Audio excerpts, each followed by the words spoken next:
بسم اللہ الرحمن الرحیم السلام علیکم ورحمۃ اللہ وبرکاتہ۔ سورہ مبارکہ فلق، سورہ مبارکہ فلق نظر بد سے محفوظ رہنے کے لیے بڑی بہترین ہے۔ اگر کوئی شخص اس سورہ مبارکہ کو وہ تعویذ بنا کر باندھتا ہے تو وہ نظر بد سے محفوظ رہے گا، اور جو شخص رات کو سوتے وقت اس سورہ مبارکہ کی تلاوت کر کے سوئے گا اسے حج اور عمرہ کا ثواب وہ ملے گا۔ اور جو شخص ماہ رمضان کی راتوں میں وہ اپنی نمازوں میں سورہ مبارکہ فلق کی تلاوت کرتا ہے تو وہ گویا اس طرح ہے کہ اس نے وہ مکہ میں روزے رکھے، اس سے ثواب ملے گا مکہ میں روزہ رکھنے کا، اور اسے وہ حج عمرہ کا ثواب بھی ملے گا۔ اس سورہ مبارکہ کا شان نزول جو عامہ نے نقل کیا، عامہ یعنی وہ ان حضرات نے کہ جو شیعہ نہیں ہیں، یہ جو شان نزول میں ابھی آپ کے سامنے بیان کرنے لگا ہوں یہ شیعوں نے نہیں بیان کیا، شیعہ امامیوں کا نہیں۔ تو عامہ نے وہ شان نزول کی کچھ اس طریقے سے نقل کیا کہ ایک یہودی عورت نے رسول خدا صلی اللہ علیہ وآلہ وسلم پر جادو کر دیا، اور جب وہ جادو ہوا تو اس وقت وہ یہ سورہ وہ اتری، سورہ فلق اور سورہ مبارکہ ناس بھی یہ اتری۔ تو جو آیات پڑھتے جاتے تھے رسول خدا صلی اللہ علیہ وآلہ وسلم تو وہ جادو کا اثر وہ زائل ہوتا جاتا تھا۔ جبکہ شیعہ امامیہ یہ کہتے ہیں کہ نہیں، ایسی بات نہیں ہے، رسول خدا صلی اللہ علیہ وآلہ وسلم پر جادو نہیں ہوا تھا۔ اگر ان پر جادو ہو جائے تو ان کی ساری وہ نبوت مشکوک ہو جاتی ہے کہ ان پر وہ جادو کر کے کچھ بھی ان سے وہ کروایا جا سکتا ہے۔ تو بہرحال رسول خدا صلی اللہ علیہ وآلہ وسلم پر جادو نہیں ہوا۔ ہاں البتہ جادو سے بچنے کے لیے یہ وہ سورہ مجیدہ بڑی بہترین سورہ ہے۔ اس سورہ مبارکہ کی تلاوت کی جائے تو انسان پر وہ جادو کا اثر وہ شاید نہ ہو۔ تو سورہ مجیدہ یہاں سے شروع ہوتی ہے کہ بسم اللہ الرحمن الرحیم قل اعوذ برب الفلق من شر ما خلق، کہ اے نبی آپ کہہ دیجئے کہ میں صبح کے رب کی پناہ مانگتا ہوں اور ہر اس چیز کی شر سے جو اس نے وہ خلق فرمائی، اس سے میں پناہ مانگتا ہوں۔ وَمِن شَرِّ غَاسِقٍ إِذَا وَقَبَ، اور رات کی تاریکی کے شر سے جب وہ چھا جائے۔ وَمِن شَرِّ النَّفَّاثَاتِ فِي الْعُقَدِ، اور ان کے شر سے جو وہ گروں میں وہ پھونکے مارتے ہیں، یعنی جادو ٹونے کرتی ہیں۔ وَمِن شَرِّ حَاسِدٍ إِذَا حَسَدَ، اور حسد کے شر سے جب وہ حسد کرنے پہ آ جائے تو ان سے ہم وہ کیا مانگتے ہیں، خدا تعالیٰ کی پناہ۔ معانی الاخبار میں معاویہ بن وہب کا بیان ہے کہ ہم امام صادق علیہ السلام کی خدمت میں تھے، تو اس وقت ایک شخص نے مولا امام صادق علیہ السلام کی خدمت میں ان آیات کی تلاوت کی، یعنی سورہ مبارکہ فلق کی تلاوت کی۔ تو اس نے وہ پوچھا کہ فلق کیا ہے، قل اعوذ برب الفلق، یہ فلق کا معنی کیا ہے؟ امام علیہ السلام نے جواب دیا کہ جہنم میں ایک دراڑ ہے، اس دراڑ میں 70,000 گھر ہیں، اور 70,000 گھروں میں 70,000 کمرے ہیں، اور ان 70,000 کمروں میں وہ 70,000 اژدہا ہیں۔ اژدہا ہر اژدہا کے پیٹ میں وہ 70,000 قسم کے مختلف وہ زہر ہیں، زہر کے 70,000 مختلف اجزاء ہیں۔ جہنمیوں کو اس عذاب سے معذب کیا جائے گا، خدا معاف فرمائے۔ تو یہ فلق ہے۔ فلق کیا ہے کہ ایک جہنم میں وہ دراڑ ہے، اور اس میں وہ 70,000 گھر ہیں، 70,000 گھروں میں 70,000 کمرے ہیں، اور ان کمروں میں وہ اژدہا ہیں اتنے، اور ان میں اتنے زہر ہیں۔ تو ان میں وہ جہنمیوں کو چھوڑ جائے گا، یہ عذاب دیا جائے گا جہنمیوں کو۔ تو یہ ہے فلق، قل اعوذ برب الفلق۔ یہ تفسیر نور الثقلین میں تھا۔ کتاب ثواب الاعمال میں ہے کہ حضرت امام صادق علیہ السلام نے فرمایا کہ قیامت کے دن 7 آدمی بدترین عذاب میں ہوں گے۔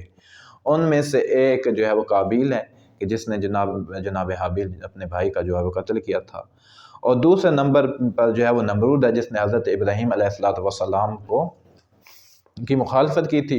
2 آدمی بنی اسرائیل میں سے ہیں جنہوں نے اپنی قوم کو یہودی بنا لیا، اور ایک فرعون ہے جس نے انا ربکم الاعلی کا نعرہ لگایا تھا، اور 2 اسی امت محمدیہ میں سے ہیں، وہ فلک کے نیچے آگ کے سمندر میں ہوں گے۔ یہ جو جہنم ہے اس کے نیچے آگ کے سمندر میں یہ 7 افراد وہ ہوں گے، خدا تعالیٰ معاف فرمائے۔ تو اگلی آیت وَمِن شَرِّ مَا خَلَقَ، اور ہر اس چیز کے شر سے خدا تعالیٰ کی ہم پناہ مانگتے ہیں جو اس نے خلق فرمائی۔ یاد رہے کہ اللہ تعالیٰ نے کوئی ایسی چیز خلق نہیں کی جو شر ہو، کیونکہ اللہ تعالیٰ نے قرآن مجید میں فرمایا، سورہ مبارکہ سجدہ میں اللہ فرماتا ہے کہ الذی احسن کل شیء خلقہ، وہی خدا جس نے جس چیز کو بھی پیدا کیا بہتر اور زیادہ سے زیادہ اچھا کر کے پیدا کیا۔ وَمِن شَرِّ مَا خَلَقَ، اور ہر اس چیز کے شر سے جو اس نے خلق فرمائی۔ ایسا نہیں ہے کہ خلقت الہی اپنی ذات میں شر رکھتی ہے۔ اللہ تعالیٰ نے جو چیزیں پیدا کی ہیں، اللہ نے وہ شر کو پیدا نہیں کیا۔ اللہ تعالیٰ نے جو ہے وہ شر کو پیدا نہیں کیا. اللہ نے تو جو چیز بھی پیدا کی اس سے بہت اچھا اور بہتر انداز میں پیدا کیا، بہتر انداز میں خلق کیا. سورہ مبارکہ سجدہ میں ہے کہ اللہ فرماتا ہے کہ الذی احسن کل شیء خلقہ.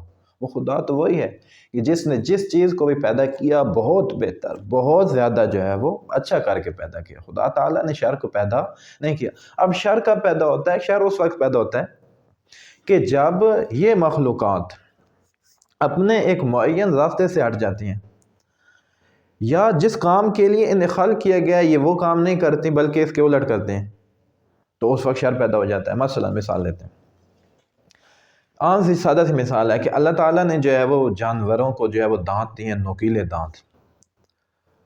اگر وہ اسے اپنے دفاع کے لیے استعمال کرتے ہیں تو پھر تو خیر ہی خیر ہے، پھر تو بہتری بہتری، پھر تو بھلائی بھلائی ہے. لیکن اگر وہ دانت ادھر نہیں وہ استعمال کرتے بلکہ وہ دانت جو ہے وہ اپنے دوستوں کو کاٹنے چیرنے میں استعمال کریں تو شر ہے. یعنی اللہ تعالیٰ نے جو صلاحیت، یعنی اللہ تعالیٰ نے اگر کسی کو طاقت دی ہے اس طاقت کا وہ جائز استعمال کریں تو وہ خیر ہی خیر ہے. اگر وہ اس طاقت اور اس اقتدار کو اپنے عوام کی بہتری اور بھلائی کے لیے استعمال کریں تو خیر ہے، تو خیر ہی خیر ہے، اچھا ہے، سب اچھا ہے. لیکن اگر وہ اس طاقت کا ناجائز استعمال کریں، اس طاقت کو جو ہے وہ ناجائز استعمال کریں، اپنی رعایا پر ظلم کرنے لگ جائیں، ہر خاص و عام پر ظلم کرنے لگ جائیں تو یہ شر. یعنی جب مخلوقات قوانین افرینش سے ہٹ جائیں گی تو اس وقت جو ہے وہ شر پیدا ہوگا. تو کچھ چیزیں ایسی بھی ہوتی ہیں کہ جنہیں ہم ظاہراً شر سمجھ رہے ہوتے ہیں، ظاہراً وہ جو ہے نا وہ ذہن ہمارا تسلیم نہیں کرتا کہ یہ خدا نے یہ کیا بنایا، لیکن اگر ان پہ غور کیا جائے تو وہ یعنی حادثات ہو جاتے ہیں، اور ہم تو کہیں گے کہ یا اللہ نے یہ کیا کر دیا. ہو سکتا ہے کہ وہ حادثہ بیدار کرنے کے لیے، ہو سکتا ہے وہ بلا جو مصیبت ہے یہ وہ انسان کو بیدار کرنے کے لیے، یعنی ظاہراً ہمیں یہ لگ رہا ہے کہ وہ اچھا نہیں ہے لیکن اس کا اثر جو ہے نا وہ ہمارے لیے فائدہ مند ہے. مثلا زلزلہ کی مثال لیتے ہیں. زلزلہ آ جاتا ہے، ہم کہتے ہیں زلزلے کا کیا فائدہ ہے، لیکن ایک دفعہ جب زلزلہ آتا ہے نا سب کو خدا یاد دلا جاتا ہے. زلزلہ آتا ہے ساری پوری مخلوق، زلزلہ آتا ہے پوری انسانیت جناب اپنے اپنے کاموں میں مشغول ہوتی ہے. ایک زلزلہ آتا ہے سب جب کوئی استغفار کر رہے ہوتے ہیں، کوئی توبہ کر رہے ہوتے ہیں، کوئی کہیں بھاگ رہا ہے، کوئی کہیں بھاگ رہا ہے. تو زلزلہ جب آتا ہے تو جس کام میں بھی انسان لگا ہوتا ہے اسے وہاں پہ خدا یاد آ جاتا ہے، وہ چھوڑ دیتا ہے وہ کام. تو یہ زلزلہ برا نہیں ہے، یہ تو آپ کو بیدار کرنے کے لیے تھا. یہ زلزلہ برا نہیں ہے جو ہے وہ ظاہر میں اگر دیکھا جائے تو یہ ہمارے لیے تسلیم کرنا مشکل ہے کہ یہ جو ہے وہ کوئی اچھی چیز ہے، ہم اسے شر سمجھیں گے. لیکن جو ہے وہ اس کا باطن جو ہے وہ بڑا اچھا ہے کہ یہ انسان کو بیدار کر کے جو ہے وہ چلا جاتا ہے. مصروف تھے سبھی زندگی کے کاموں میں، مصروف تھے سبھی اپنی زندگی کے کاموں میں، ذرا سی زمین کیا ہلی سب کو خدا یاد آ گیا. تو بعض چیزیں ایسی ہوتی ہیں کہ ظاہراً ہمیں جو ہے وہ محسوس ہو رہا ہوتا ہے کہ وہ شر ہے لیکن اس کا باطن جو ہے وہ اچھا ہوتا ہے. وَمِن شَرِّ غَاسِقٍ إِذَا وَقَبَ، اور رات کی تاریکی کے شر سے جب وہ چھا جائے. اکثر ایسا ہوتا ہے کہ درندے جو ہیں وہ رات کے وقت جو ہے وہ نقصان پہنچاتے ہیں، یا یہ جو ڈنک مارنے والے ہوتے ہیں، حشرات ہوتے ہیں، یہ بھی جو ہے وہ رات کے وقت جو ہے وہ زیادہ حملہ آور ہوتے ہیں. یہ رات کے وقت جو ہے اپنے بلوں سے باہر آ جاتے ہیں. درندے اسی طرح جو ہے وہ باہر جو ہے وہ نکل آتے ہیں تو وہ انسان کو جو ہے وہ، اور اسی طرح برے لوگ جو ہوتے ہیں وہ بھی اکثر رات کی تاریکی سے جو ہے وہ فائدہ اٹھاتے ہیں. وہ رات کو جو ہے وہ ایسا جو ہے وہ کام کرتے ہیں کہ جو انسانیت کے لیے اچھا نہیں ہوتا. تو اللہ تعالیٰ کیا فرماتا ہے کہ وَمِن شَرِّ غَاسِقٍ إِذَا وَقَبَ، اور رات کی تاریکی کے شر سے.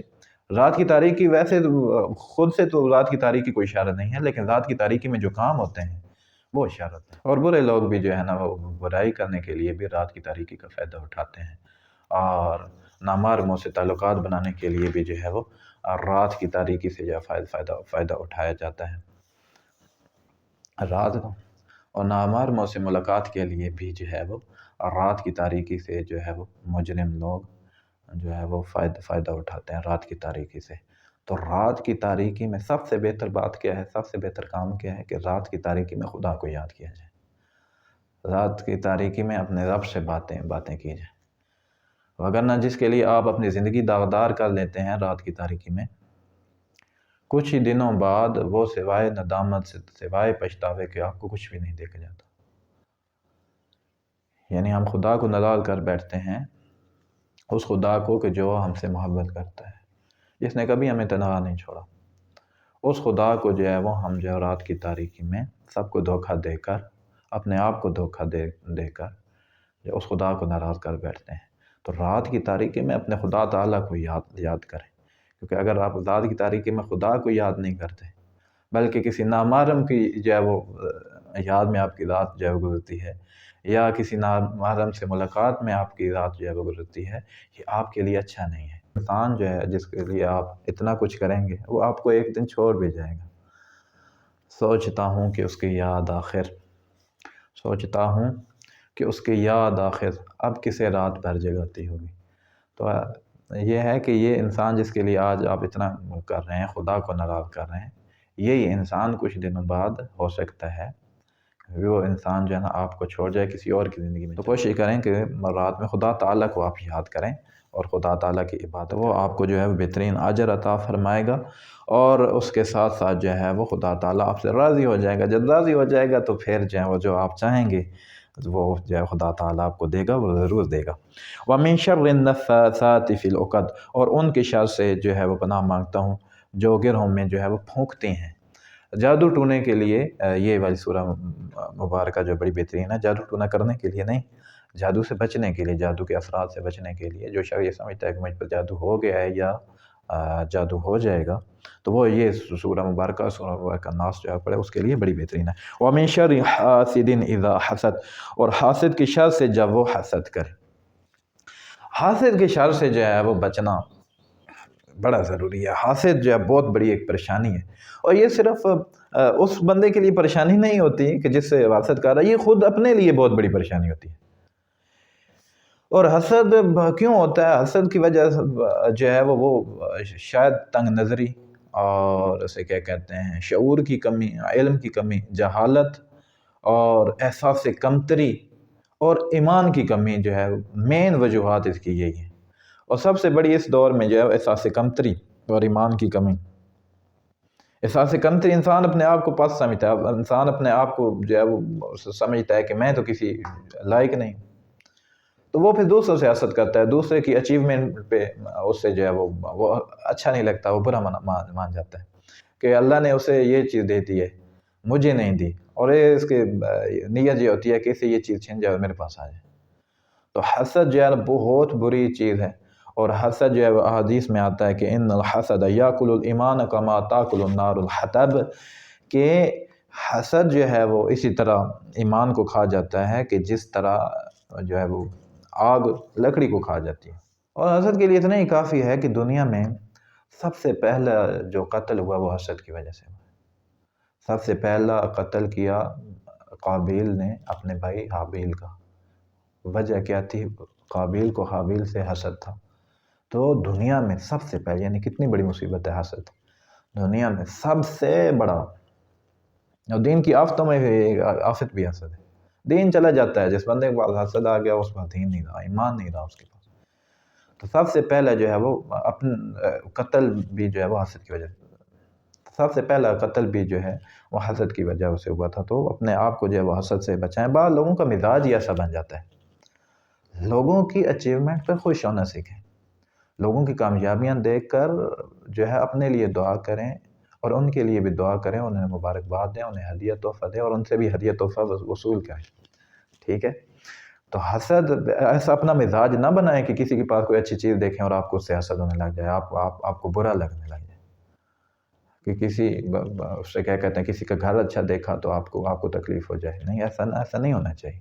کسی کو اچھے لباس میں دیکھ لیا، آج وہ کوئی تیار ہو گئے، آج تیار ہو کے کوئی جا رہا ہے تو آپ کو حسد جو چلا جائے، ایسا نہیں ہونا چاہیے۔ جو نے لیا فرمایا گیا کہ کیا تکلف کریں یہ کہنے میں، جو بھی خوش ہے ہم ان سے جلتے ہیں، ایسا مزاج نہیں ہونا چاہیے. لوگوں کی خوشیوں میں خوش ہو جائیں اور انہیں جو ہے مبارکباد دیں تاکہ خدا تعالیٰ آپ سے راضی ہو جائے اور وہ جو نعمتیں اللہ نے اس سے عطا کی ہیں تاکہ وہ خدا تعالیٰ آپ کو بھی عطا کرے. تو یہ سورہ مجیدہ جو ہے وہ جادو کے اثرات سے آپ کو بچاتی ہے، نظر بد کے اثرات سے بچاتی ہے.